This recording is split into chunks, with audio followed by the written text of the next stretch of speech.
확률이 이제 하나의 사건이 일어날 수 있는 가능성을 이제 수로 나타낸 것을 보통 이제 확률이라고 이제 할 수가 있고, 따라서 이제 동일한 원인이죠. 동일한 원인은 이제 조금 이따 이제 보여드릴 이 비디오를 보시면 이제 동전을 던지는 거죠. 동전을 던졌을 때 동전이 이제 앞뒷면이 나오는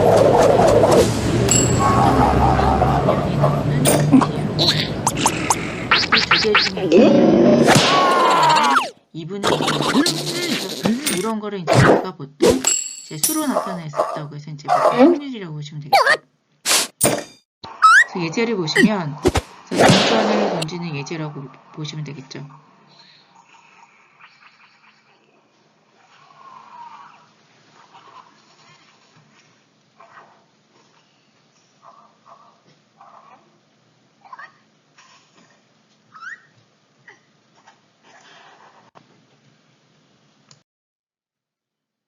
자, 그럼 사건과 관련된 이제 불확실성이죠. 요 불확실성을 이제 어떻게 측정하는지. 자, 이렇게 이제 추정하다 보시면 되겠죠. 이제 확률을 이용해서 이제 추정과 관련된 불확실성의 이제 척도를 이용해서 이제 요 척도를 평가를 하겠죠. 자, 예를 들면 일기예보에서 이제 어떤 날 비가 올 확률이 20%라고 이제 보도가 됐을 때 비가 올 확률의 이제 불확실성을 인정하고 있는 거죠.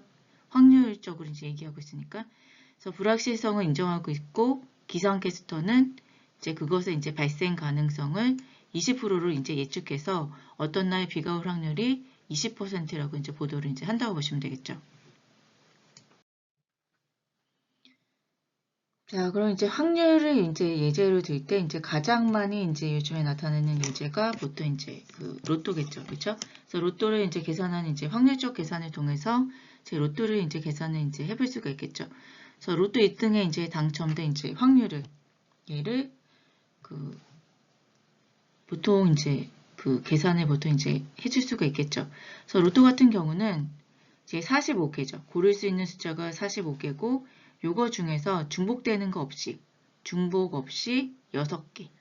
6개를 이제 고른다고 이제 생각을 하시면 되겠죠. 그래서 고를 수 있는 선택권은 45개가 되겠죠. 45개에서 이제 6개를 이제 뽑아주게 되는데 두 번째로 이제 고를 수 있는 선택권은 중복 없어야 되니까 하나를 뺀 44개가 되겠죠. 그렇죠? 그래서 6개를 모두 이제 선택할 수 있는 선택권은 첫 번째 하나를 뽑을 때 2개, 3개, 4개, 5개, 6개. 그렇죠? 그래서 45부터 이제 40까지 얘들이 이제 곱해준 이제 부분이 이제 1등에 이제 당첨될 기본 이제 선택권의 개수가 되겠죠. 그렇죠? 그래서 개수 같은 경우는 이제 이렇게 요 가지수로 해서 개수를 이제 나타낼 수가 있겠죠. 다음으로는 이제 중복되는 수는 이제 제외를 해줘야 되겠죠. 예를 들면 1, 2, 3, 4, 5, 6이랑 6, 5, 4, 3, 2를 이제 그 같은 수로 중복되는 거 없이 이제 순서를 인정하지 않잖아요. 그쵸? 순서가 이제 필요할 때는 1, 2, 3, 4, 5, 6이랑 6, 5, 4, 3, 2, 1이 이제 다른 수로 이제 인식이 되지만 중복 없는 이제 조합에서 순서 없이 이제 값을 정할 때는 얘가 이제 같은 수로 이제 인식이 되잖아요. 그쵸? 그래서 이런 경우의 수를 이제 제외를 해야 되겠죠. 그쵸? 이런 가지 이제 중복되는 조합을 이제 제외를 하면 총 이제 720가지죠. 그쵸? 720가지 이제 중복되는 수를 이제 제외를 이제 할 수 있다는 거죠. 그쵸? 그래서 중복을 제외해서 당첨된 이제 확률을 이제 구해보면 제 총 개수죠. 요 총 개수를 720가지로 이제 나누어 보면 이제 814만 5060개의 이제 그 선택권이 있을 수가 있겠죠. 그쵸? 그래서 이렇게 해서 이제 선택권의 개수를 구할 수가 있겠죠. 자, 두 번째 이제 일상생활에서 이제 확률 예제를 보면 이제 가위바위보 게임도 이제 확률이라고 볼 수 있겠죠. 그래서 가위바위보에서 이제 이길 확률을 이제 구해보는 거죠. 그래서 가위바위보에서 이제 낼 수 있는 선택권은 가위바위보 세 가지가 되겠죠. 그렇죠? 그래서 세 가지 이제 선택을 이제 벌써 이제 할 수 있는데 이제 1대1 대결을 할 경우죠. 1대1로 대결을 할 경우에는 이제 나올 수 있는 경우의 수가 이제 한 사람이 낼 수 있는 세 가지, 그 다음 사람이 이제 상대방이 낼 수 있는 세 가지 이제 곱으로 해서 9가지의 이제 경우의 수가 나타난다고 보시면 되겠죠. 그래서 이 경우의 수에서 이제 내가 이기는 이제 경우의 수를 이제 살펴보면 이렇게 되겠죠. 내가 주먹을 냈을 때 상대방이 가위를 내면 이제 이길 수가 있고 상대방이 이제 볼을 냈을 때 내가 가위를 내면 이기겠죠. 그 다음에 상대방이 주먹을 냈을 때 내가 이제 볼을 내면 이제 이기는 경우가 이제 이렇게 세 가지로 나타낼 수가 있겠죠. 그쵸?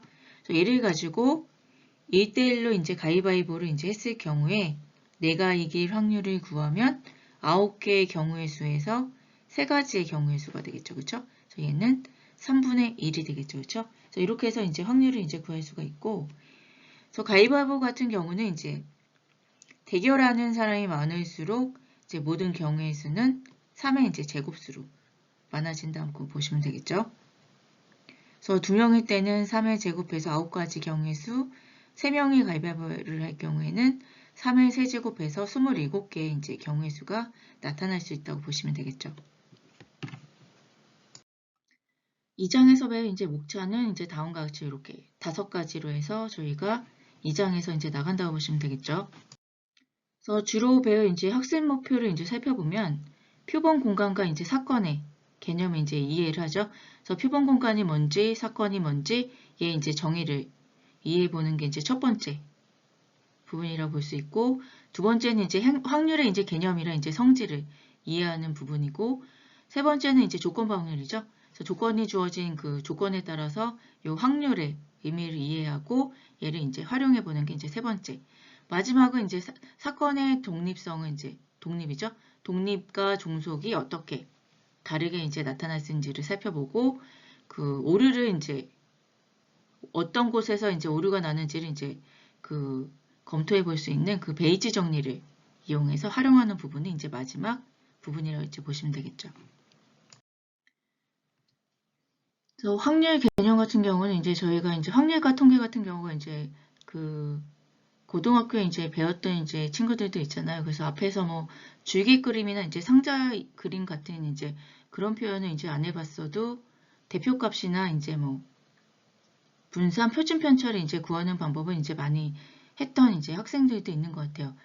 그다음에 이제 확률 같은 경우도 이제 요 확률을 구하는 부분을 이제 조금 배워서 이제 얘 같은 경우는 이제 무난하게 푸는 이제 학생들이 조금 이제 많았던 것 같으니까 저희가 너무 어렵게보다는 이제 개념적으로 다가가는 이제 확률로 배운다고 보시면 될 것 같아요. 그래서 첫 번째는 표본 공간과 이제 사건. 그래서 표본 공간과 이제 사건에서는 이제 요 책에서 이제 자주 쓰는 용어에 대한 이제 정의를 이제 먼저 살펴보고 간다고 이제 보시면 되겠죠. 그래서 책에서 이제 자주 나오는 용어 중에 이제 시행이라는 이제 단어가 있는데 얘 같은 경우는 이제 같은 조건에서 여러 번 반복할 수 있고 결과를 이제 예측할 수 없는 실험이나 이제 관찰을 이제 시행이라고 한다고 보시면 되겠죠. 그래서 예를 들면 주사위를 던지는 행위, 동전을 던지는 행위 이런 애들이 보통 이제 시행이라고 보시면 되고요. 두 번째, 표본 공간. 표본 공간은 저희가 이제 계속 나올 건데 얘는 이제 실험이나 시행에 의해서 일어날 수 있는 모든 가능한 결과 집합을 저희가 보통 이제 표본 공간이라고 보시면 되겠죠. 그래서 예제로 살펴보면 위에서 이제 시행해서 주사위를 던지잖아요. 그렇죠? 표본 공간은 이 주사위를 던져서 나올 수 있는 모든 결과 집합을 표본 공간이라고 보시면 되겠죠. 세 번째, 사건 같은 경우는 이 표본 집합의 부분 집합이라고 보시면 되겠죠. 그래서 이제 주사위를 던져서 나올 수 있는 모든 결과 집합이 이제 표본 공간이었는데 여기에서 짝수의 눈이 나오는 집합만 이제 골랐을 때 얘가 이제 표본 공간의 부분 집합이라고 이제 할 수가 있겠고 저희가 얘를 사건이라고 이제 부르겠죠. 표본점 같은 경우는 예죠. 표본점 같은 경우는 이제 요거 용어에서 가끔 잊어버리는 사람들이 있는데 요 표본 공간을 구성하고 있는 개개의 낱개 원소라고 보시면 되겠죠. 예를 들면 n개의 표본점 얘를 W1, W2, W 이제 n으로 이제 표현해서 이제 이렇게 이제 구성되어 있는 이제 표본 공간을 저희가 이렇게 오메가로 이제 표현했을 때 이 오메가는 여기죠. 집합 기호를 쓰겠죠. 그래서 여기 그 확률과 통계에서 이 사건 부분은 이제 저희가 그 예전에 집합 배웠잖아요. 집합 기호를 통해서 보통 지금은 이제 원소 나열법으로 이제 묶어준 거잖아요. 그쵸? 그래서 W1, W2, WN까지 해서 이렇게 나타냈죠. 그쵸? 얘들이 이제 표본점이 되겠죠. 요 낱개로. 그래서 이렇게 표본점을 이제 이해를 해주시면 되겠죠. 이제 요 세 가지 사건의 이제 비교를 조금 이제 해보는 필요가 이제 필요한데, 근원 사건 같은 경우는 표본 공간에 이제 부분 집합이 있겠죠. 부분 집합 중에서 한 개의 원소로만 이루어진 집합이죠. 한 개의 원소니까 이렇게 W1처럼 이 집합 기호 안에 이제 원소가 하나로 되어 있겠죠. 그렇죠? 그래서 이렇게 이루어진 집합들이 보통 근원 사건이라고 이제 보시면 되겠고, 전 사건 같은 경우는 이제 전체 사건의 약자로 보시면 되는데 표본 공간에 이제 모든 원소를 포함하고 있는 사건이라고 해서 오메가로 보통 이제 표시를 하고 얘는 이제 반드시 일어나야 되는 이제 사건이 되겠죠. 모든 원소는 보통 전 사건이라고 보시면 되겠죠.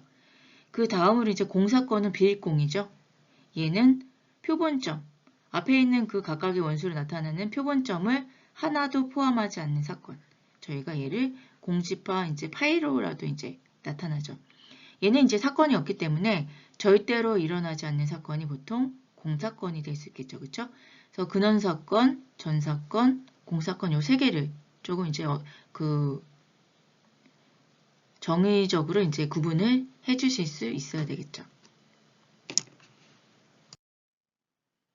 자, 그래서 앞에서 이제 표본 공간에 대한 이제 정의를 이제 살펴봤는데, 이제 표본 공간 같은 경우는 그 실험 또는 이제 시행에 의해서 일어날 수 있는 모든 가능한 이제 결과 집합이라고 보시면 되겠죠.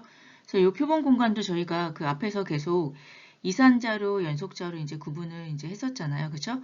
그런 이제 자료 형태에 따라서 이산 표본 공간, 연속 표본 공간으로 이제 구분을 할 수 있다고 보시면 되겠죠. 그래서 첫 번째, 이산 표본 공간 같은 경우는 표본 공간에 이제 속하는 원소의 개수가 유한하거나 그 수를 이제 셀 수 있는 경우죠. 그 수를 이제 셀 수 있는 경우가 보통 이산 표본 공간이라고 보통 하고, 예를 들면 주사위를 던지는 이제 확률 실험에서 관측값 1, 2, 3, 4, 5, 6 눈이 나오겠죠. 그럼 이제 셀 수 있는 경우, 아니면 어떤 공정에서 발생하는 불량품 개수 15개 이런 것처럼 이제 셀 수 있는 경우가 보통 이산 표본 공간이라고 보시면 되겠죠. 자, 이렇게 예제로 주사위를 한번 던질 때 그 표본 공간 오메가는 눈이 1부터 6까지잖아요. 그쵸? 1, 2, 3, 4, 5, 6이라는 이제 눈을 가질 수 있겠죠. 여기에서 이제 1의 눈이 나올 때까지 주사위를 던진 횟수는 첫 번째 1이 나올 수가 있고, 두 번째 나올 수가 있고, 세 번째 나올 수가 있고, 뭐 12번째 나올 수가 있고, 15번째 나올 수가 있죠. 이렇게 이제 오메가로 이제 표현을 할 수가 있겠죠. 얘는 이제 보통 주사위를 던질 때가 이산 표본 공간이라고 보시면 될 것 같아요. 두 번째로 이제 연속. 연속 표본 공간 같은 경우는 표본 공간에 이제 속해 있는 원수가 실수의 구간, 범위죠. 실수의 구간으로 이루어져 있는 경우랑 수학적으로 셀 수 없는 경우. 이런 경우를 이제 보통 연속 표본 공간이라고 보시면 되겠죠. 그래서 예를 들면 어떤 공정에서 이렇게 다르게 얘는 불량품 개수잖아요. 얘는 처음으로 불량품이 관측되는 시각은 불량품이 언제 나올지는 모르잖아. 그죠? 근데 뭐 하루 안에 나온다 하면 0부터 24라는 그 24시간으로 실수의 구간을 들 수가 있겠죠. 그 다음에 이제 전구의 평균 수명. 얘 같은 경우도 이제 전구에 따라서 어떤 애는 이제 뭐 3시간, 어떤 애는 똑같은 전구를 해도 5시간을 이제 뭐 쓸 수 있고, 그게 다르겠죠. 그렇죠? 그래서 얘는 전구를 이제 끼우고, 소켓에다가 끼우고 나서 이제 불을 켰을 때부터 얘가 이제 다 그 수명이 닳으면 막 이게 타잖아요. 그렇죠? 그럴 경우까지 이제 평균 수명을 이제 보통 나타낼 수가 있는데, 그럴 경우를 보통 이제 연속 표본 공간으로 이제 나타낸다고 보시면 될 것 같아요. 그래서 예를 들어보시면, 우리나라 이제 농구 선수의 키, 얘는 범위로, 요 범위 보이시죠? 폐구간으로 보통 표시해서 178부터 207까지의 범위죠. 그죠? 그래서 178보다 크거나 같고 270보다 작거나 같다라고 얘는 이제 등호로 쓰면 이제 x값일 때 이렇게 쓸 수 있죠. 178보다 크거나 같고 207보다 작거나 같다 해서 이 범위에 있는 실수값이라고 보시면 되겠죠. 그 다음에 새로 교체한 형광 등의 수명. 수명은 시작점은 0부터 시작하겠죠. 닫힌 공간은 0이 들어가고 얘는 이제 개구간이잖아요. 개구간은 열린 구간이라고 해서 얘가 포함되지 않는. 그러니까 등호로 나타나면 이렇게 이런 이제 등호만 있는 거죠. 는이 없이 이제 이런 기호를 이제 표시하는 게 요 개구간 표시라고 보시면 되겠죠. 그래서 무한대는 안 들어가고 어느 정도. 얘가 몇 시간일지는 아직 모르잖아요. 그렇죠? 그래서 얘는 전구마다 이제 수명이 다르기 때문에 이렇게 무한대로 이제 표시해서 이렇게 나타낼 수 있다고 보시면 되겠죠. 자, 그럼 이제 표본 공간의 예제를 통해서 예를 한번 이제 살펴볼게요. 그래서 교과서 페이지 65페이지에 이제 2-1번인데 이제 그 주사위의 눈이 짝수가 나올 때까지 주사위의 눈이 짝수가 나올 때까지 반복을 하는 거죠. 반복해서 이제 던지는 실험에서 뭐를 구하냐면 첫 번째는 주사위를 던진 횟수, 두 번째는 주사위를 던진 횟수에 대한 이제 표본 공간을 이제 구해주시면 되겠죠. 그래서 주사위의 눈이 이제 짝수가 나야 되니까 처음 주사위를 던져서 짝수는 2, 4, 6번이 보통 짝수가 되겠죠. 주사위 눈이 1, 2, 3, 4, 5, 6이 되잖아요. 그렇죠? 여기서 이제 짝수 눈은 2, 4, 6이죠. 그렇죠? 2나 4 또는 6의 눈이 나오는 경우가 이제 짝수가 나오는 경우가 되겠죠. 그렇죠? 얘는 이제 주사위를 던진 횟수가 이제 한 번일 때 나올 수도 있겠죠. 그렇죠? 주사위를 던진 횟수가 한 번일 때 나올 수 있고 두 번째는 처음 홀수 눈이 나오고 두 번째로 이제 짝수의 눈이 나올 수 있겠죠. 그때는 이제 주사위를 던진 횟수가 두 번이 되겠죠. 다음 세 번째는 첫 번째, 두 번째는 홀수 눈이 나오고 세 번째에서 짝수의 눈이 나오는 경우는 주사위를 던진 횟수가 세 번이 되겠죠. 그렇죠? 이런 식으로 이제 반복을 해보다 보면 주사위를 던진 횟수는 이제 표본점으로 구했을 때 1, 2, 3에서 이렇게 그 연속된 값을 이제 1, 2, 3, 4, 5, 6 이렇게 구할 수가 있겠죠. 그래서 이때 주사위를 던진 횟수에 대한 표본 공간을 구해주시면 얘는 오메가 첫 번째 나올 경우 두 번째, 세 번째 언젠간 나올지는 딱 정해져 있지는 않지만 이 범위 내에서 이제 주사위가 나올 수가 있겠죠. 그렇죠? 이렇게 이제 표본 공간을 구해보시면 되겠죠.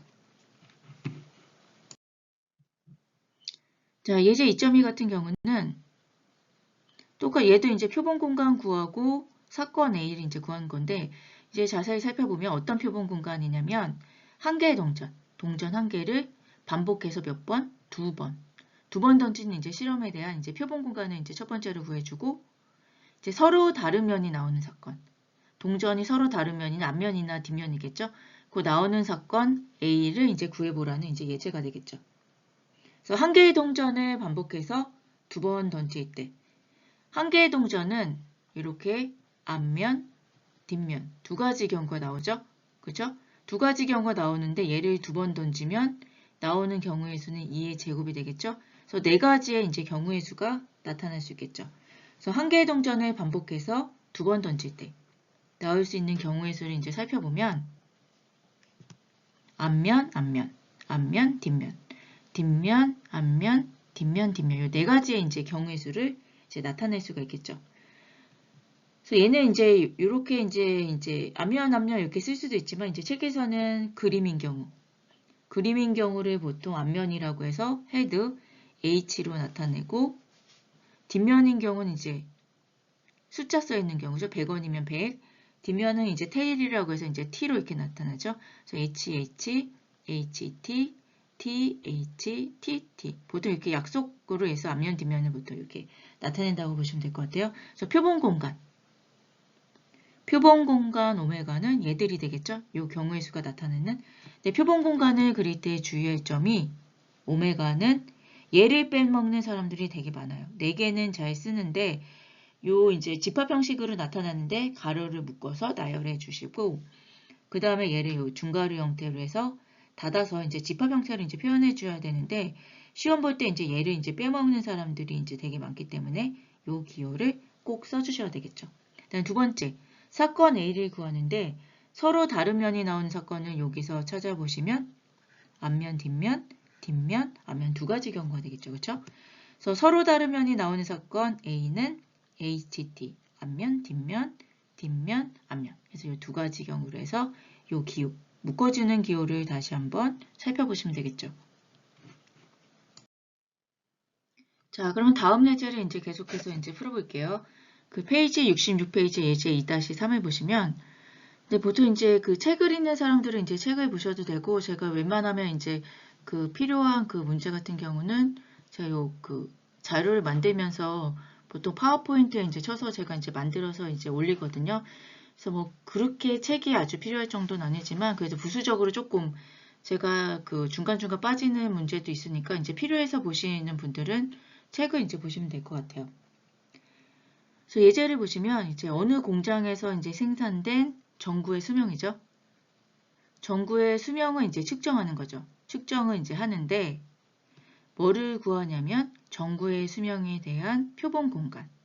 표본 공간을 알아야지 이제 그 경우의 수분에 이제 내가 나타난 사건 A에서 뭐 3분의 1 이렇게 구할 수가 있겠죠. 표본 공간을 먼저 구하고 거기에서 이제 전구의 수명이 100시간 이상, 200시간 이제 미만인 사건 A죠. 사건 A는 100시간 이상, 200시간 미만인 요 부분이 되겠죠. 요거에 이제 표본 공간 해서 두 개를 이제 구해보는 예제가 되겠죠. 그래서 첫 번째, 표본 공간을 이제 구하는데 표본 공간은 나타날 수 있는 전구의 수명의 전체 이제 그 횟수나 그 실험 횟수가 되겠죠. 그렇죠? 얘는 어떻게 나타나냐면 전구를 여기죠. 소켓에 이제 꽂고 저희가 이렇게 돌려서 꽂잖아요. 꽂은 다음에 이제 온을 켜서 전기를 이제 공급한 순간부터 얘가 0부터 시작해서 이제 전구의 이제 필라멘트가 끊어질 때 보통 이제 검정색으로 이제 타잖아요. 그쵸? 그때까지 이제 측정 가능한 시간을 보통 표본 공간이라고 이제 두는데 얘는 이제 똑같은 A사에서 나타난 전구 10개를 가지고 이제 얘를 측정했을 때 10개가 조금씩 다 다를 수가 있겠죠. 그래서 얘는 보통 어떻게 표현하냐면 이제 연속 표본 공간으로 이제 표현을 하겠죠. 그래서 오메가는 x는 어떻게 0보다 크거나 같고 여기죠. 전기를 공급한 순간 일단 필라멘트가 끊어질 때까지인데 얘는 언제 끊어질지 모르는데 얘를 그냥 여기 무한대로 둔 거죠. 그래서 얘는 등호가 없이 여기죠. 작을 때까지죠. 그래서 얘는 이제 그 저희가 그 구간으로 이제 표현했을 때는 이렇게 되겠죠. 오메가 0부터 얘는 폐구간, 무한대는 이렇게 열린 형태로 해서 이렇게 표현한 게 요 집합기호를 이제 나타낼 수 있다고 보시면 되겠죠. 그래서 두 개 중에 이제 하나를 표현을 해주시면 되고 두 번째 사건 A의 이제 표본 공간. 얘는 전구의 수명이 100시간 이상 200시간 미만이잖아요. 그래서 이렇게 표현해 줄 수 있겠죠. A는 X가 100보다 크거나 같고 200보다 작은. 그렇죠? 얘는 보통 이제 조건제시법이죠. 저희가 이제 그 집합 표시는 이제 두 가지로 이제 할 수가 있는데 오메가에서 1, 2, 3, 4, 5 이렇게 하는 게 원소 나열법. 이런 표현으로 이제 하는 게 조건 제시법이라고 해서 이제 두 가지 표현 중에 이제 보통 2, 3 표본 공간은 원소 나열법을 많이 이용을 하고 연속은 조건 제시법을 보통 이용해서 이렇게 표현하죠. 그래서 얘는 A는 100부터 200. 얘는 또 이렇게 개구간이 되겠죠. 이렇게 해서 가로를 이런 표현으로도 이제 해줄 수가 있겠죠. 그래서 이렇게 해서 이제 구할 수가 있겠죠. 자, 그럼 이제 다음 예제를 통해서 이제 또 사건을 한 번 더 구해볼게요. 그래서 확률은 그래도 이제 여러 가지 문제를 이제 접해야 조금 그 개념적으로 표본 공간을 구하고 이제 사건을 구할 수 있기 때문에 이제 얘도 이제 한번 다 같이 이제 풀어볼게요. 그래서 예제를 보시면 발전소에 있는 발전기가 A, B, C, D죠. 발전기 4개가 있는데 얘는 전기를 생산하는 발전기가 있고 가동되지 않는 이제 발전기가 있겠죠. 그리고 이제 각 발전기가 전기를 생산하면 1이라고 이제 표현을 하고 전기를 생산하지 않는, 가동되지 않으면 이제 0이라고 보통 이제 표현을 한다고 했죠. 그래서 어느 순간에 발전기 4개를 이제 점검을 할 때 이 발전기들의 이제 가동 여부를 표본 공간으로 이제 나타내고 발전기 A와 B가 이제 전기를 생산하는 사건을 이제 따로 이제 구해 주시면 되겠죠. 그래서 표본 공간을 이제 먼저 이제 구해주는 거죠. 그래서 발전기의 이제 가동 여부를 순서상으로 이제 나타내서 표본 공간을 나타내주면 어떻게 될까요? ABCD에. ABCD가 다 가동을 안 하면 00, 00으로 이렇게 표현할 수 있겠죠. 그죠? 다 가동을 하면 11, 1, 1이 되겠죠. 그죠? 그래서 나타날 수 있는 이제 개수는 16개가 되겠죠. 그죠? 그래서 얘를 이제 표현을 해보면 0000부터 다 나타낼 수 있는, 가동할 수 있는 1112까지 해서 이렇게 해서 표본 공간을 이제 구할 수가 있겠죠. 얘가 발전기의 이제 가동 여부를 나타내는 표본 공간. 두 번째는 발전기 여기. AB가 이제 전기를 생산하는 이제 사건을 구하는 거죠. 그래서 얘는 발전기 이제 AB만 이제 구하니까 CD와는 상관없이 A와 B가 전기를 이제 생산하는 사건을 여기서 찾는 거죠. 이 A와 B가 전기를 생산하는 사건 1, 2로 되어 있는 거를 여기서 이제 골라주시면 되겠죠. 그죠? 고르면 1100, 1110, 1101, 1111 요 네 가지가 되겠죠. 그죠? 그래서 A와 B가 전기를 생산하는 사건은 요 네 가지 사건으로 이제 표현을 할 수가 있겠죠. 자, 다음 이제 사건의 연산에 대해서 이제 나타내고 있는데, 이제 사건의 연산 같은 경우는 거의 이제 집합 개념을 이제 비슷하게 생각을 보통 이제 해주시면 되겠죠. 그래서 첫 번째, 사건의 연산도 합사건, 곱사건, 여사건, 배반사건 이제 있는데, 합사건은 이제 합집합, 곱집합, 여사건, 여집합. 그 개념적으로 이제 비슷하게 이제 생각을 해주시면 되겠죠. 그래서 첫 번째, 합사건 같은 경우는 두 사건, A, B 중에서 적어도 이제 한 사건이 일어난 사건.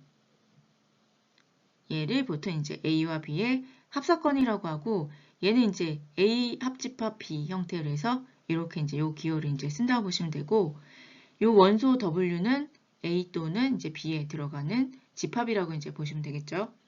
두 번째 곱사건. 얘는 이제 A, B가 동시에 일어나는 사건이죠. 동시에 일어나는 사건이라고 해서 이제 곱사건으로 이제 표현을 하고, A 교집합 B 형태로 이렇게 이제 표현을 하죠. 그래서 W는 합집합에서는 A 집합이어도 되고 B 집합이어도 되는데 여기서는 A의 집합이고 B의 집합인 경우가 이제 보통 동시에 일어나는 사건이라고 해서 곱사건으로 이제 표현할 수 있겠죠. 자, 세 번째 여사건. 얘는 임의의 사건 A가 일어나지 않는 사건이라고 해서 얘를 A의 여사건이라고 하죠. 그래서 A의 여집합 기호 똑같이 이렇게 이제 표현을 해주고요. 얘는 W가 A의 원소가 아닌 거죠. 일어나지 않는 사건이니까. 그래서 원소 기호가 이제 이렇게 표현하잖아요. 그래서 원소가 아니라고 해서 나타내 준다고 보시면 되겠죠. 네 번째 이제 배반 사건이 이제 조금 만들어 보셨던 사람들도 있고 이제 이 부분이 중요하겠죠. 얘는 이미 이제 두 사건 A와 B가 있을 때 A와 B의 이제 곱사건 동시에 일어나는 사건이 공집합이라는 거죠.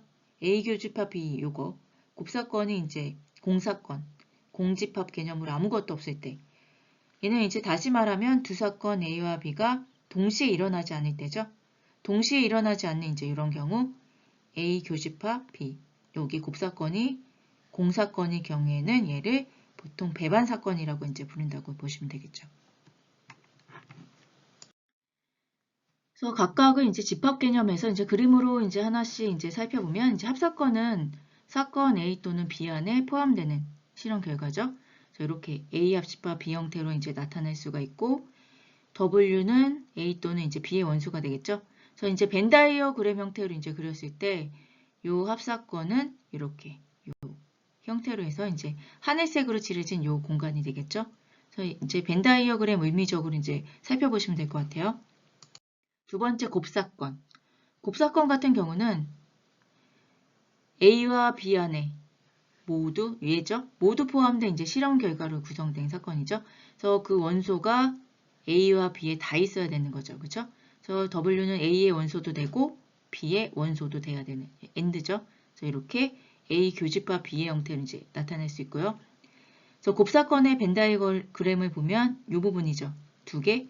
A와 B에 이제 똑같이 들어있는 부분. 그렇죠? 그래서 이 부분이 보통 곱사건의 연산이라고 보시면 되겠죠. 앞에서는 없었는데 이제 차사건도 한번 살펴보면 차집합 생각나시죠? 차집합. 사건 A에는 포함되는데 B에는 포함되지 않는 A-B. 차집합 생각나시죠? A-B를 해주면 W는 A에는 포함되지만 B에는 포함되지 않는 원소가 되겠죠? 그림으로는 이제 A에서 B를 빼주게 되니까 이 부분이죠. A에만 있는 부분. 얘가 차사건이라고 보시면 되겠죠. 다음으로 앞에서 나왔던 여사건. 여사건은 사건 A 안에 포함되지 않는 모든 실험의 결과죠. A의 여집합 개념. 이렇게 이제 표현할 수 있겠죠. 그래서 W는 S, 전체 집합에는 이제 들어가는 원소인데 A에 들어가는 원소는 아니라는 거죠. 그래서 A의 여집합 개념으로 여사건을 구하면 A를 뺀 나머지 부분, 요 하늘색으로 이제 표시된 부분이 A의 여사건 부분이 된다고 보시면 되겠죠. 자, 마지막으로 이제 그 배반 사건을 이제 살펴보면 배반 사건은 공통된 원소를 갖지 않는 거죠. 그래서 공통된 원소를 가지면 AB 곱사건에 이제 뭐가 있어야 되는데 얘가 공사건인 경우가 보통 이제 배반 사건이 되는 거죠. 그렇죠? 그래서 사건 이제 A1, A2부터 AN 요 중에서 다음과 같이 이제 임의의 사건을 이제 선정하는 거죠. 그래서 두 사건을 이제 선정했을 때 서로 이제 배반인 경우 이렇게 이제 나타날 수가 있겠죠. 그래서 서로 배반인 사건은 벤 다이어그램으로 이제 그렸을 때 AI와 AJ의 공통된 부분이 없는 거죠. 그래서 공사건은 이제 표현이 되고 이렇게 공통된 요 부분이 없이 따로따로 A, B가 나타내는 경우죠.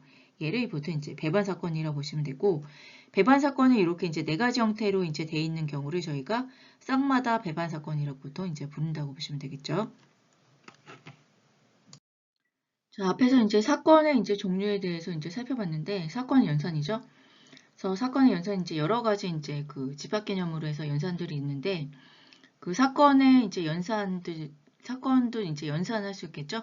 그래서 연산 법칙을 보면 집합의 연산 법칙이랑 이제 개념적으로 비슷하다고 보시면 되겠죠. 그래서 집합처럼 교환 법칙, 결합 법칙, 배분 법칙, 드모르간 법칙을 이제 사용을 할 수 있겠죠. 얘는 집합에서 이제 한번 배웠는데 이제 조금 오래돼서 얘가 이제 기억이 안 나는 분들도 또 있겠죠. 그래서 교환 법칙은 이렇게 A 합집합 B는 B 합집합 A를 이렇게 바꿔서 표현할 수 있는 게 교환 법칙이 되겠고요. 결합 법칙은 이 부분은 이제 가로를 풀어서 이제 결합할 수 있겠죠. A 합집합 B 가로를 닫고 합집합 C 이렇게 이제 바꾸어도 똑같은 사건이 된다는 거죠. 그렇죠? 근데 배분 법칙 같은 경우는 유니온이랑 여기 합집합, 교집합이 이렇게 두 개가 있을 경우 여기죠. A 교집합 B 합집합 A 교집합 C 형태로 이제 가로를 이제 풀어서 이렇게 표현을 할 수 있겠죠. 그래서 교환 법칙이랑 결합 법칙은 이제 많이 아실 것 같은데 배분 법칙은 가끔 이제 생각이 안 나시는 분들도 있으니까 기억을 이제 해두시고 마지막 이제 드모르간 법칙 기억 안 나시는 분들도 있어서 얘는 한번 봐주시면 되겠죠. 드모르간 법칙은 A 합집합 B 이제 여집합 여사건인 경우에는 A의 6건 교집합 B의 6건이 되겠죠.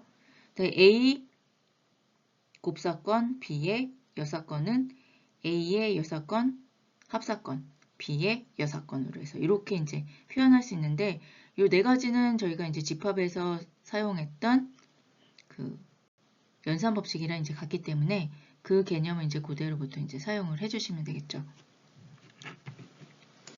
자, 그럼 이제 사건의 연산에 대한 예제를 제 몇 가지를 또 이제 풀어볼게요. 예제를 보시면 룰렛 돌리는 이제 룰렛이 있죠. 룰렛 회전판에는 이제 0, 00, 그 다음에 1부터 36까지 이제 숫자가 적혀 있다는 거죠. 그래서 얘는 이제 38개가 되겠죠. 이 숫자가 이제 적혀 있고 0과 00을 제외한 나머지 숫자에 대해서는 여기죠. 1부터 36 숫자에 대해서는 2의 배수로 구성된 사건을 A, 3의 배수로 구성된 사건을 B, 그 다음에 1의 자릿수가 4인 사건은 이제 C라고 보통 놓는 거죠. 얘를 가지고 다음 이제 사건을 구하는 거죠. 사건의 연산 법칙을 이용해서 한번 구해보시면 되겠죠. 그래서 첫 번째 사건 A. 사건 A는 2의 배수죠. 0과 00을 제외한 2의 배수니까 이렇게 되겠죠. 2, 4, 6, 8, 10부터 마지막 36까지. 그다음에 B 같은 경우는 이제 3의 배수니까 3, 6, 9에서 36까지 이렇게 구할 수가 있겠죠. 마지막 C 같은 경우는 1의 자리가 4기 때문에 이렇게 4, 14, 24, 34까지 해서 이렇게 나타낼 수가 있겠죠. 그렇죠? 얘를 가지고 A, B, C, D를 한번 구해보면 되겠죠. 자, 첫 번째 A의 여사건. A의 여사건은 A를 다 요거를 뺀 나머지 전체 집합이 되겠죠. 전체 집합 0, 0, 0, 1부터 36까지 해서 얘를 이제 빼주시면 되겠죠. 짝수를. 그러면 A 6건은 이렇게 0, 0, 0, 1, 3, 5, 7 홀수 35까지 해서 이렇게 이제 나타낼 수가 있겠죠. 두 번째, B와 C의 곱사건. B와 C의 이제 곱사건. 똑같은 원소를 가진 애들이 찾으면 여기죠. 24 하나가 이제 같은 원소로 나타날 수가 있겠죠. 그래서 B와 C의 곱사건, B와 C의 똑같이 있는 원소는 24가 되겠죠. 세 번째, A 합집합 B의 여사건은 얘를 이제 드모르간 법칙을 이제 풀어주면 A의 여사건, 교집합 B의 여사건이잖아요. 그렇죠? A의 여사건 이제 이렇게 구하셨고 B의 여사건은 요를 뺀 나머지니까 00, 24, 68부터 36까지 구할 수가 있겠죠. 그렇죠?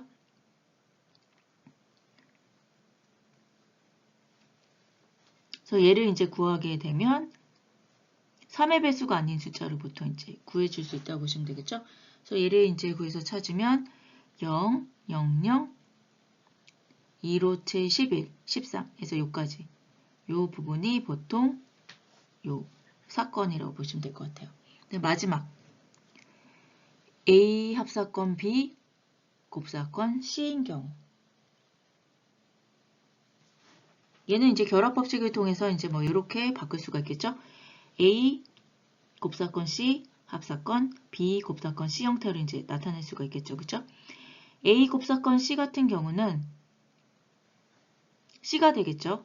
C가 되겠고 B 곱사건 C는 여기서 24를 구했잖아요. 그렇죠?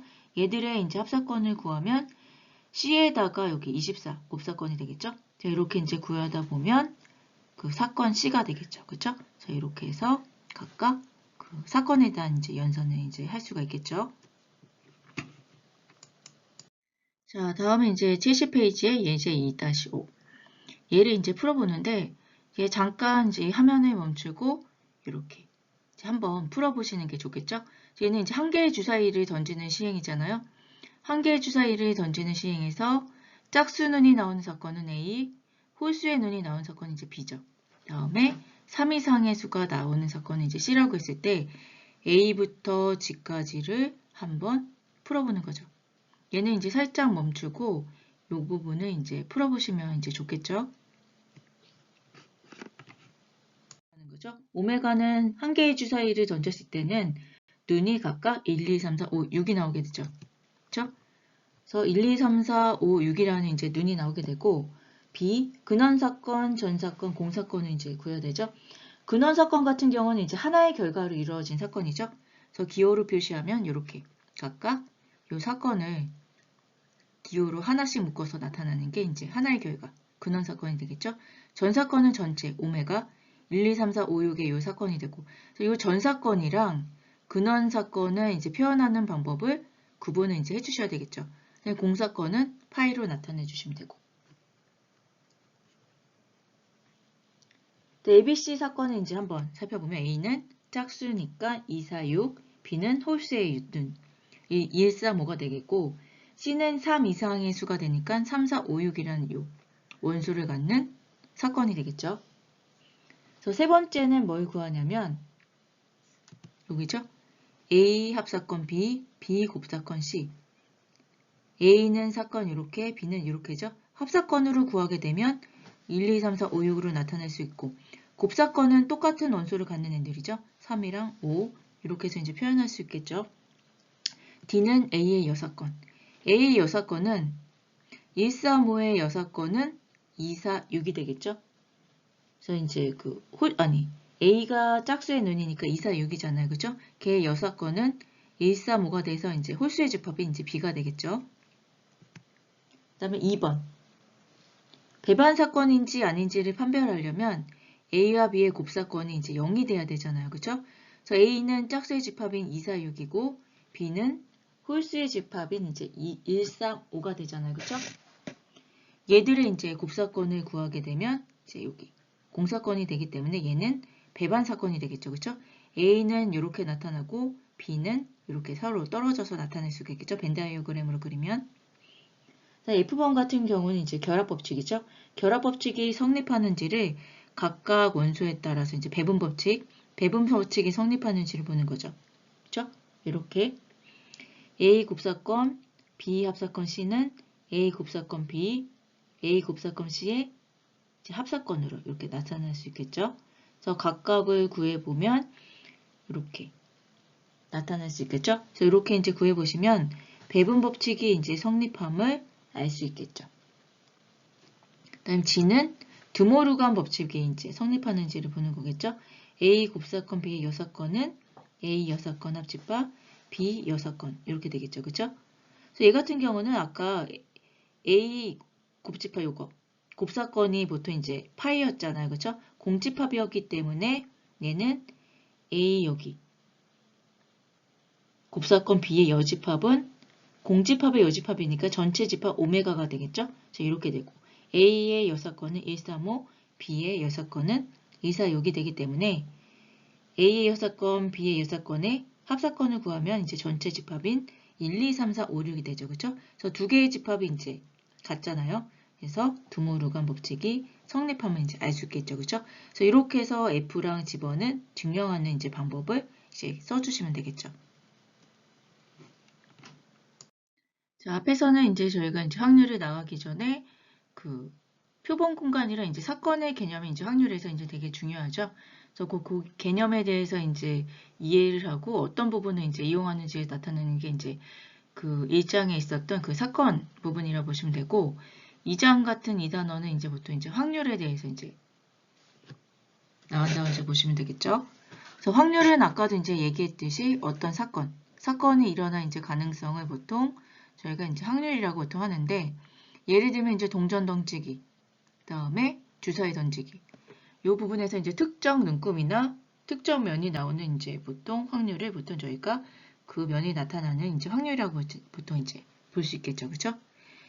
또 다른 예로는 이제 주식 투자도 이제 보통 확률로 나타낼 수가 있는데 주식 투자에서 이득을 볼 가능성 같은 경우도 저희가 확률을 이제 표현을 할 수가 있겠죠. 그래서 확률을 이제 크게 두 가지로 보통 나누면 아래에 이제 써 있는 것처럼 객관적 확률과 보통 이제 주관적 확률로 이제 두 가지의 개념으로 크게 나눌 수 있다고 보시면 되겠죠. 그래서 객관적 확률을 먼저 이제 살펴보면 객관적 확률은 이제 객관적인 지표겠죠. 그래서 객관적 확률은 이제 크게 두 가지로 논리적 확률이랑 이제 경험적 확률로 보통 이제 나타날 수가 있는데 논리적 확률 같은 경우는 이제 저희가 이제 확률을 이제 약자로 해서 이제 P 값으로 해서 보통 이제 확률을 구할 텐데 0부터 P가 1 사이의 값으로 나타내는 이제 확률 값을 이제 구하게 되겠죠. 그래서 P 값은 이제 출현 가능한 이제 전체 개수 n개분의 이제 나타나는 이제 바라는 사건이 일어나는 수의 이제 비율로. 예를 들면 동전을 2번 던질 때 동전 1번 던질 때 나타나는 전체 개수는 앞뒤 2개분의 앞면이 나타나는 수는 1개죠. 그래서 2분의 1. 이제 이런 형태로 이제 표현할 수 있겠죠. 그렇죠? 그래서 얘가 이제 논리적 확률이라고 보통 이제 부르고 예제로는 동전 던지기, 주사위 던지기 같은 경우가 보통 이제 논리적 확률이라고 보시면 되겠죠. 두 번째 이제 객관적 확률은 경험적 확률이라고 해서 얘는 이제 상대 도수 확률이라고 보통 부르기도 해요. 얘는 실험 또는 관찰의 총횟수, n개 분의 얘도 이제 바라는 사건이 일어나는 이제 수이긴 한데 얘는 어떨 때 이제 많이 쓰이냐면 경험적인 이제 타율. 그 타자의 타율을 나타내거나 농구의 뭐 자유투 성공률을 나타냈을 때를 보통 이제 경험적 확률에서 나타내는 예로 보통 이제 많이 사용한다고 보시면 되겠죠. 그래서 논리적 확률과 경험적 확률이 보통 이제 객관적 확률이잖아요. 그래서 얘는 이제 계산된 값인, 이런 이제 계산된 값인 확률을 가지고 의사결정을 보통 해주는 거를 보통 객관적인 확률이라고 보시면 되겠죠. 그래서 세부적으로 이제 그 개념적으로 이제 표현을 해보면 첫 번째 논리적 확률은 어떤 한 시행에서 나타날 수 있는 결과 개수, 동전 던지기나 주사위 던지기는 개수가 정해져 있죠. 동전 1번 던질 때는 앞뒤면 2개, 주사위를 1번 던질 때는 1, 2, 3, 4, 5, 6으로 이제 나타날 수 있는 결과 개수가 정해져 있잖아요. 그렇죠? 그래서 각각의 결과가 나타날 가능성이 모두 이제 동일할 것이라는 이제 논리적 추론에 이제 근거해서 확률을 이제 구하게 되겠죠. 두 번째, 경험적 확률 같은 경우는 동일한 조건에서 이제 같은 실험을 이제 반복을 하는 거죠. 같은 실험을 이제 반복해서 어떤 이제 특정한 사건에 발생한 비율이 이제 나타나는 거죠. 그래서 얘는 상대 도수 값을 보통 이제 계산을 해주는 게 경험적 확률이라고 이해를 보통 해주시면 될 것 같아요. 그래서 개념적으로 지금 그 확률을 2개로 이제 나누어서 객관적, 주관적을 이제 보고 있잖아요. 그렇죠? 그래서 객관적 확률에서는 그 논리적 확률로 해서 동전 던지는 방법, 경험적 확률에서 타율. 그렇죠? 그래서 이렇게 해서 이제 2가지를 이제 객관적 확률에서 많이 쓰는 부분이라 이제 보시면 되고, 두 번째 이제 주관적 확률은 주관이잖아요. 주관. 개인의 주관이 들어간 이제 확률이라고 보시면 되는데, 얘는 이제 특정 사건이 발생할 가능성은 개인적인 이제 지식과 경험 또는 가치관에 따라서 이제 달라질 수 있다고 보시면 되겠죠. 얘를 이제 주관적, 개인의 주관적인 이제 지식이나 경험이 들어가기 때문에 주관적 확률이라고 보시면 되겠죠. 예를 들면 야구에서 주자가 이제 2루에 있을 때 감독이 대타를 이제 기용을 하겠죠. 그때 이제 어떤 대타를 이제 기용할 것인가에 대한 확률이 감독의 주관적인 부분이 들어가서 주관적 확률을 이제 나타낼 수 있다고 보시면 되겠죠.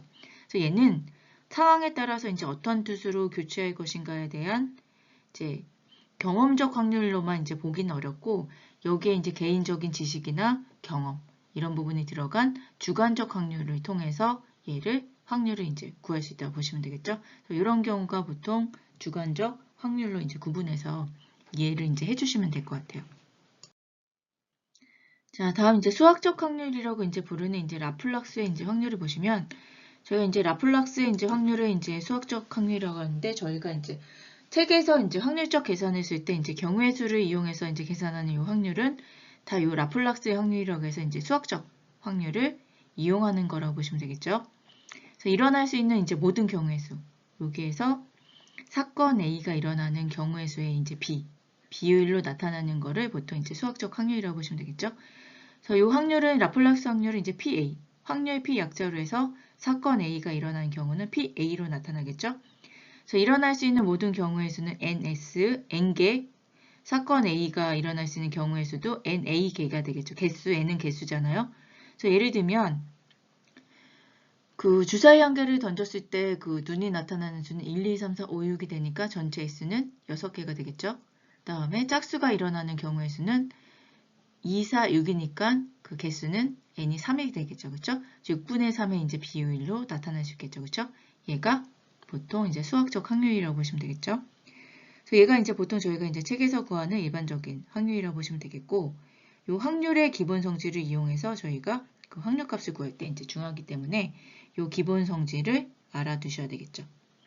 그래서 표본 공간 S에 대해서는 요 세 가지의 기본 성질이 이제 만족하겠죠. 자, 첫 번째, 임의 사건 A. 사건 A에 대해서 항상 요 PA 값은 0보다 크거나 같고 1보다 작거나 같은 확률 값은 항상 0부터 1 사이의 값이라는 거죠. 이게 이제 제일 중요한 성질이고요. 두 번째, 전 사건은 전체 공간, 전체 사건이죠. S에 대해서 전 사건 S는 PS잖아요. 얘는 항상 1이죠. 확률 값이 항상 1이죠. 1을 넘어가면 안 되겠죠. PS 값은 항상 확률적으로 1이라는 값을 갖고 공사건 요 파이는 0이 되겠죠. 아무것도 없으니까 사건이 발생하지 않았기 때문에 확률적으로 이제 0이라는 값이 된다는 거죠. 그렇죠?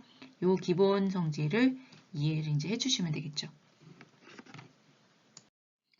자, 다음은 이제 공리적 해석이라고 해서 모든 확률을 이제 그 다음에 요 아래에 나타나는 공리 세 개를 보통 이제 만족한다고 해서 얘를 이제 확률의 이제 공리라고 하는데 확률의 이제 공리는 그 예를 들면 사건 A가 일어나는 이제 함수가 있겠죠? 그 사건 A가 일어나는 함수를 보통 이제 저희가 PA라고 보통 이제 써주게 되잖아요. 그렇죠? PA라고 써주게 되는데 요 PA가 확률이 되기 위한 성질을 보통 이제 확률의 이제 공리를 이제 만족하게 되면 확률이 된다고 보통 이제 보시면 되겠죠?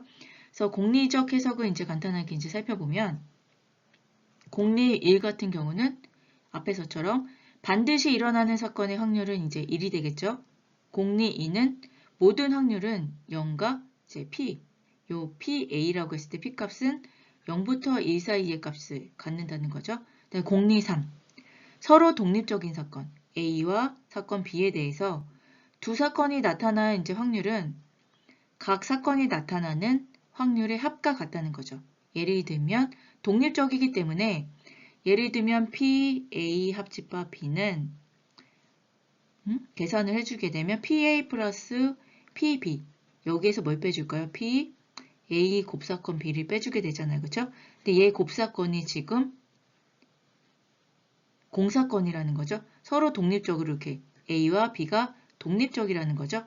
그래서 이런 경우 독립적인 경우에는 여기죠. PA 합집합 B는 PA 플러스 여기 PA 플러스 PB 형태로 이제 나타날 수 있다는 이 부분이 이제 공리 3번으로 해서 되게 중요한 부분이라고 볼 수 있겠죠. 자, 그러면 앞에서 이제 확률의 공리는 예를 들어 이제 사건 A가 일어날 수 있는 함수를 저희가 함수 PA라고 했을 때 이 PA가 확률이 되기 위한 이제 성질을 보통 이제 확률의 공리라고 보통 이제 한다고 했었죠. 그래서 공리론적 이제 확률은 요 세 가지를 앞에서 이제 봤던 걸 이제 그 줄인 건데 요 세 가지 공리를 이제 만족하는 표본 공간 오메가에서 실수로 대응하는 함수 PA를 보통 이제 공리론적 확률이라고 해서 보통 이제 요 확률이 되기 위해서 이제 만족하는 확률의 이제 공리론적 성질이라고 보시면 될 것 같아요. 요 세 개를 만족해야지 그 확률이 되는 거죠. 그래서 확률이 되기 위한 성질은 공리 1, 2, 3을 보통 이제 만족해야 된다는 거죠. 그래서 공리 1은 앞에서 이제 얘기한 것처럼 P 오메가 전체 그쵸? 전체 그죠? 표본 공간은 항상 1이 되고 표본 공간 이제 오메가에서 임의 사건에 대해서 요 PA 값은 항상 0부터 1 사이의 값. 그래서 AB가 서로 배반일 때, 독립일 때죠. 배반일 때는 벤 다이어그램을 그렸을 때 A와 B가 이제 따로 있죠. 공통된 A 곱사건 B가 이제 그 공집합이잖아요. 그죠? 그래서 서로 배반이면 P, A 합사건 B는 이렇게 계산할 수 있겠죠. PA의 확률 플러스 PB의 확률. 그죠? 이렇게 두 개의 이제 합으로 계산할 수 있겠죠. 그러니까 얘가 PA 곱사건 B가 공집합 개념으로 해서 이제 0값이 되기 때문에 이제 배반일 때는 요 값으로 이제 나타날 수 있겠죠. 그렇죠? 이렇게 이제 나타날 경우가 이제 확률이 되기 위한 공리 세 번째 조건을 이제 만족하는 거라고 보시면 되겠죠. 그래서 참고를 보시면 공리적 확률로는 이제 확률을 구할 수 없고 표본 공간이 이제 유한집합이고 각 원소가 일어날 가능성이 이제 서로 같은 것으로 기대되면 수학적 확률이 이제 여기 있는 공리를 이제 만족하는 거잖아요. 그래서 만족하기 때문에 수학적 확률이 뭐 PA 값이나 이런 애로 이제 구하고, 그렇지 않을 경우에는 이제 통계적 확률로 구해준다고 보시면 되겠죠. 얘는 이제 참고로 이제 생각을 해보시면 될 것 같아요. 자, 그럼 이제 확률의 공리로부터 이제 유도되는 요 확률의 성질. 확률의 성질이 이제 확률의 공리 앞에 세 가지가 있었죠. 걔로부터 이제 유도되는 성질을 이제 살펴보면 요 5가지 경우를 이제 살펴볼 수가 있겠죠. 첫 번째, 공사건의 확률은 여기 여기 파이 공사건은 0이 되겠죠. 그다음 P, A의 여사건은 1에서 이제 A를 빼준 값이랑 같다는 거죠. 그죠? 확률 값으로 나타내면 그래서 여사건의 확률은 1-PA 값이 되고요. 세 번째, 임의의 사건 AB가 B의 부분 집합이면 PA도 PA가 PB보다 작거나 같다는 이 의미로 이제 표현을 할 수 있겠죠. 네 번째, 임의의 사건 AB에 대해서 덧셈 정리가 이제 성립된다는 거죠. 여기 P, A 합집합 B는 이렇게 표현할 수 있잖아요. 보통은 이렇게 AB가 이제 이렇게 있을 때, 그쵸? A 합집합 B를 이제 표현하면 PA 플러스 PB 마이너스 PA 여기 곱사건 B로 이제 이렇게 표현할 수 있잖아요. 그쵸? 그래서 이렇게 이제 표현할 수 있는데, 배반 사건이면 얘가 0이 되니까 PA 플러스 PB로 앞에 나타날 수 있다고 했었죠. 네, 마지막 임의의 사건 AB에 대해서 요 부분이죠. PA 합집합 B는 이렇게 PA 플러스 PB에 이제 작거나 같다는 개념으로 이제 표현을 할 수 있다는 거죠. 그렇죠? 이 5가지가 앞에 있는 확률 공리 3가지에서 유도되는 확률의 성질이라고 보시면 되겠죠. 자, 그 다음에 이제 통계적 확률을 이제 살펴볼 텐데, 제가 이제 여기서 보면 이제 책에 없는 내용을 조금 제가 추가로 붙여놓기도 하고 이제 그래가지고 책에 없는 내용도 조금 있거든요. 이제 그런 부분은 PPT를 보고 조금 이제 제가 이제 부가적으로 넣는 거니까 이해를 이제 해주시면 될 것 같아요. 자, 앞에서 공리적 확률로는 이제 확률을 구할 수는 없고, 이제 예를 들면 표본 공간이 유한집합, 유한계일 때 각 원소가 일어날 가능성이 이제 서로 같을 것으로 이제 기대될 경우죠. 이때는 수학적 확률이 이제 확률의 공리를 만족하잖아요. 그래서 만족하기 때문에 PA 값, 요 구하는 이제 수학적 확률로 앞에서 이제 구할 수가 있었잖아요. 그렇죠? 근데 그렇지 않은 경우는 이제 뭘로 구한다고 했냐면 통계적 확률로 구한다고 했었죠. 그래서 통계적 확률로 구하는 경우를 이제 앞에 수학적 확률이랑 다르게 수학적 확률 이제 이렇게 그랬죠. PA 값, 얘가 0부터 1 사이 값으로 해서 PS는 1. 이런 이제 확률의 공리를 이용한 정리가 있었잖아요. 그렇죠? 얘는 이제 수학적 확률. 수학적 확률이라고 해서 얘는 이론적으로 이제 객관적인 자료를 통해서 계산하는 이론적 확률이고, 지금 여기 나온 이제 통계적 확률 같은 경우는 경험적인 확률이라고 보시면 될 것 같아요. 그래서 얘를 이제 한번 살펴보면 같은 시행을 이제 n번 반복하죠. 같은 시행을 이제 n번 반복했을 때 사건 A가 일어난 횟수를 아래 n이라고 이제 했을 때 요 n을 한없이 크게 해서 요 상대 도수는 이제 n분의 요 값이잖아요. 도수죠. 상대 도수는 전체 도수분의 이제 내도수죠. 요 횟수. 그래서 전체 도수 n분의 내도수인 Rn 값이 되잖아요. 그죠? 얘가 상대 도수. 얘가 이제 일정한 값 P에 가까워지는 거죠. 그쵸? 얘가 이제 뭐가 나오냐면 리미트, 극한 개념이 이제 여기서 이제 나타나게 되는데, P에 가까워지면 요 P를 A의 통계적 확률이라고 보통 이제 하고 어떻게 표현하냐면, PA는 리미트 N이 이제 무한대, 한없이 클 때 상대 도수, 전체 도수분의 내도수 아래 N개죠, 횟수. 얘를 이제 P라고 나서 이제 계산을 보통 이제 한다고 보시면 되겠죠. 근데 이제 이런 경우에는 시행S n을 한없이 크게 이제 할 수가 없기 때문에 n이 이제 충분히 클 때 이제 상대 도수가 n분의 이제 Rn으로 통계적 확률을 보통 이제 정한다고 보시면 될 것 같아요. 그래서 이제 이럴 경우 이제 통계적 확률을 이제 보통 상대 도수로 해서 보통 이용하고, 그 다음에 표본 공간이나 이제 사건 A가 이제 무한집합일 경우 있죠. 저희가 이제 유한집합 중에서 이제 계산을 보통 했었는데, 무한집합이어서 이제 그 수를 셈할 수 없는 경우 있죠. 셈할 수 없는 경우에는 보통 이제 아래와 같은, 이제 많이 쓰지는 않는데 제가 참고로 적어놨어요. 기하학적 확률을 적용해서 무한집합일 경우에 셀 수 없는 경우에 이제 쓴다고 보시면 되겠죠. 그래서 사건 A가 일어날 기하학적 확률은 일어날 수 있는 전 영역의 크기분의 사건 A가 일어날 영역의 크기를 기하학적 확률 이제 구해준다고 보시면 되겠죠. 그래서 이렇게 해서 보통은 수학적 확률로 책에서 계속 구할 거예요. 이론적 확률로.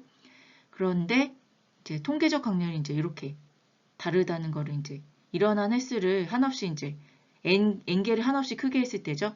그럴 경우를 이제 생각했을 때는 이제 통계적 확률을 구하고 그 집합, 그 사건 A가 무한 집합이어서 셀 수 없는 경우에는 기하학적으로 이제 구한다는 거를 그냥 참고로 그냥 알아두시면 될 것 같아요.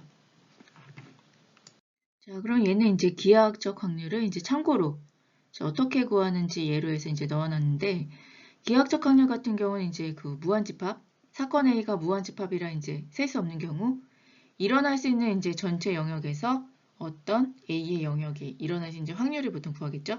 그래서 PA는 일어날 수 있는 전체 영역의 크기분의 A가 일어날 수 있는 영역의 크기라고 이제 앞에서 한번 얘기를 했었죠. 그쵸? 얘를 이제 어떻게 구하냐면 이런 경우 기하학이죠. 그래서 반지름이 이제 2인 원, 요 반지름이 2인 원이 되겠죠.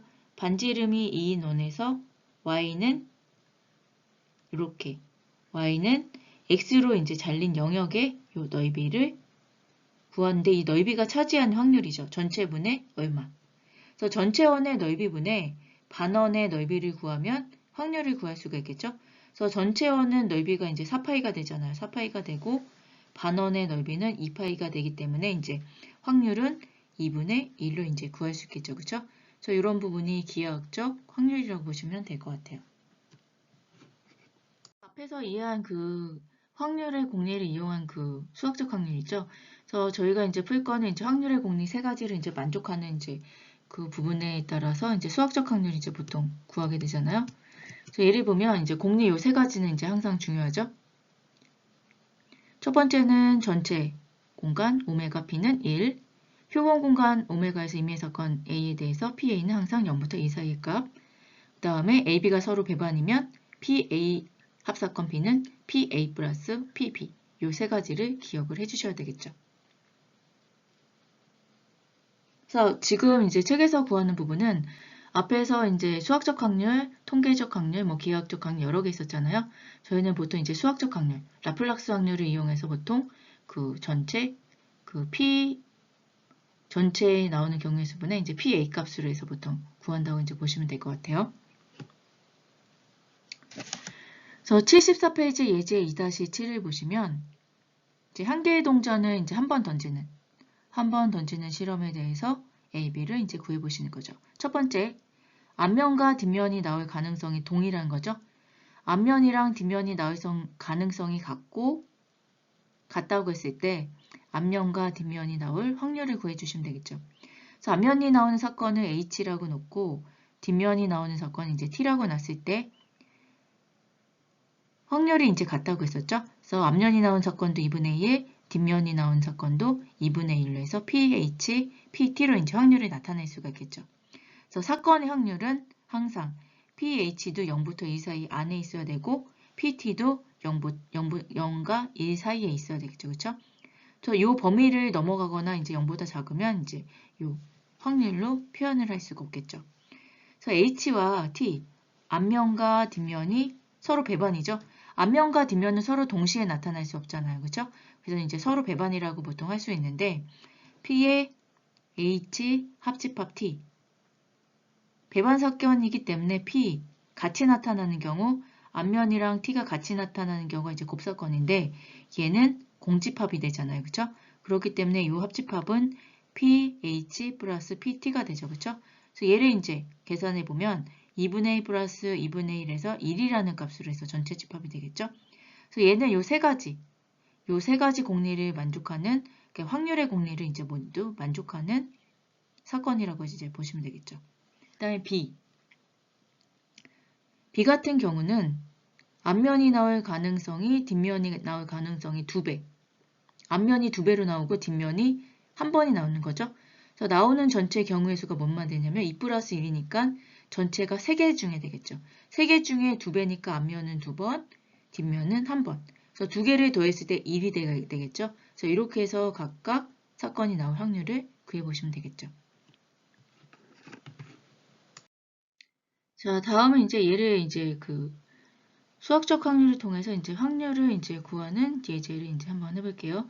얘는 이제 책에 있는 예제고, 예제를 이제 살펴보면 이제 카드가 이제 52장이 있는데 여기에서 한 장의 임의를 이제 뽑는 거죠. 뽑을 때 A, B, C, D에 대한 이제 확률을 이제 구해보라는 거죠. 그래서 여기서부터는 이제 다 확률이 그 확률의 비의 값으로 나타낸 거죠. 전체 개수분의 내가 나올 확률. 그렇죠. 그런 이제 확률의 비값으로 이제 표현을 해주시면 될 것 같아요. 그래서 얘를 이제 그림으로 이제 그려보면 이렇게 나타나겠죠. 제 카드를 보면 이제 카드가 이렇게 스페이스, 이게 다이아몬드, 크로바, 하트. 아니지. 다이아몬드, 스페이스, 하트, 크로바 이제 4개의 이제 그림으로 나타나는데 요 4개의 그림마다 A, K, 여기죠. 킹, 퀸, 조커. 그죠? 에이스. 그래서 요 4개의 이제 영문자가 나타나고 그 다음에 2, 3, 4, 5, 6, 7, 8, 9, 10이라는 숫자가 써 있잖아요. 그죠? 그래서 각각 이제 몇 개가 나타나냐면 13개죠. 13개씩 이제 4개의 그림이 나타나기 때문에 52장의 이제 카드가 이제 이렇게 생겼다고 보시면 될 것 같아요. 그래서 여기서 이제 임의를 뽑는 거가 되겠죠. 그래서 첫 번째, 숫자 5가 나오는 사건. 사건을 먼저 구하는 거죠.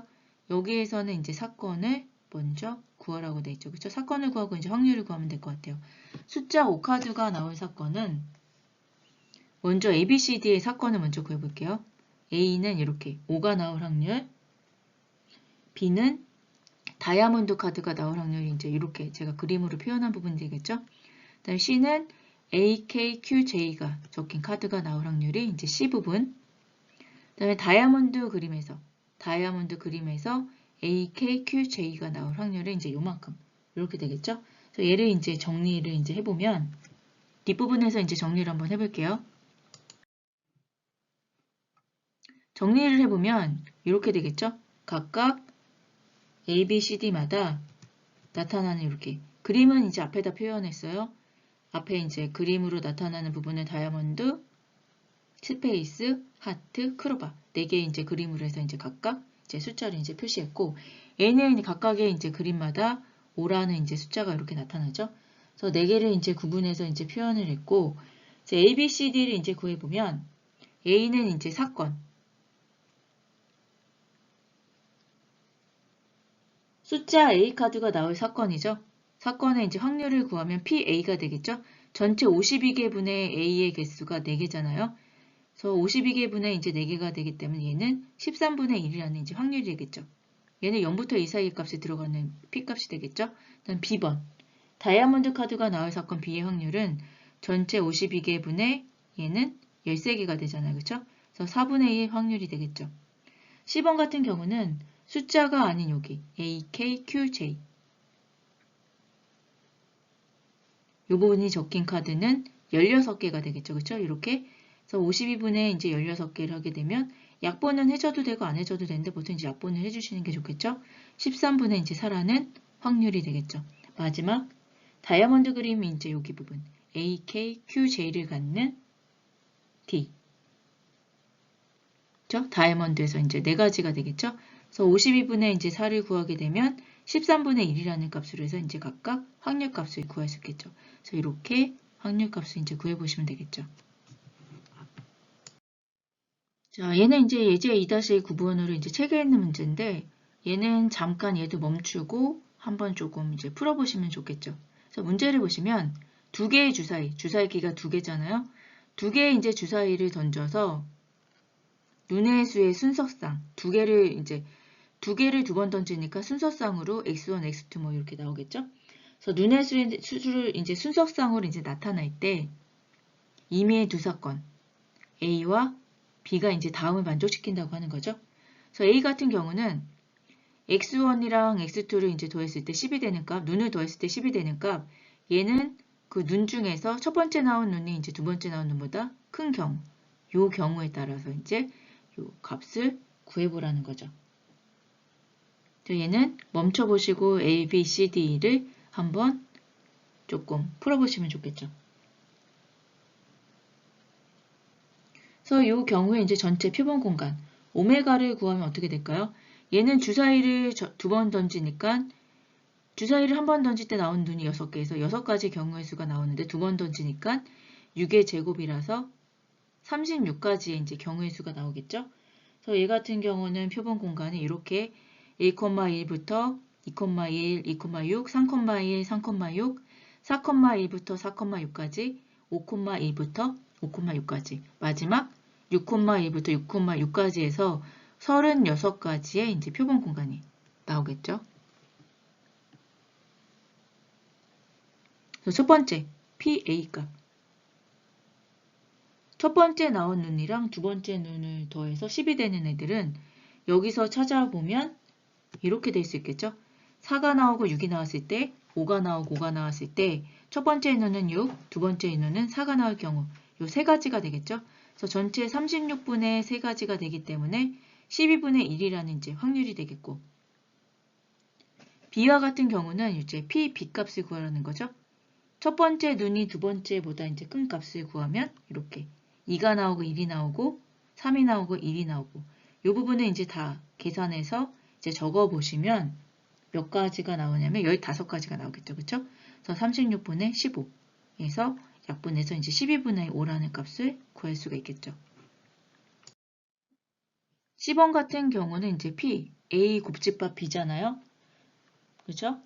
그래서 아까 이제 A 값을 구했고 A 값은 4,6, 5,5, 6,4 이렇게 구했었고 그쵸?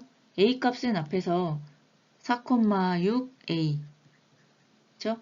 A 값은 4,6, 5, 6,4 얘가 이제 A 값이 되겠죠. 그쵸? B 값은 이제 15개 구한 부분이 있었잖아요. 그쵸? 걔를 가지고 곱사건 A와 B에 같이 있는 원소를 구해주면 6,4 하나가 나올 거거든요. 찾으면 36개 분의 1개라서 36분의 1이라는 이제 확률이 나오겠죠. 그 다음 D번 P A 합집합 B A 합집합 B는 이렇게 나타나겠죠. 배반 사건이 아닐 경우에는 PA 합집합 B는 PA 플러스 PB 마이너스 PA 곱사건 B를 빼주게 되잖아요. 그죠? 근데 AB가 배반 사건의 경우에는 요 값이 0이라 가지고 요거 두 개만 더해주게 되겠죠. 지금은 이제 배반 사건이 아니기 때문에 요 값을 구했잖아 앞에서. 그쵸? 요 값이 존재하잖아요. A 곱사건 B가 6,4라고 이제 하나 존재하기 때문에 얘는 배반 사건이 아니라는 거죠. 그쵸? 그래서 얘는 PA 값은 앞에서 12분의 1, PB는 12분의 5, 얘는 36분의 1이니까 얘는 값을 이제 구하게 되면 36분의 이제 17이라는 값을 이제 구할 수가 있겠죠. 자, 이렇게 한번 구해 보시고 마지막 2는 P, A의 여사건. 얘는 1에서 A, PA 값을 빼주면 되겠죠. 그래서 1-12분의 1에서 이렇게 구해 주시면 되겠죠. 그래서 이렇게 여사건은 항상 전체 집합이 1이잖아요. 1에서 이제 빼주시면 그 값을 구할 수가 있죠.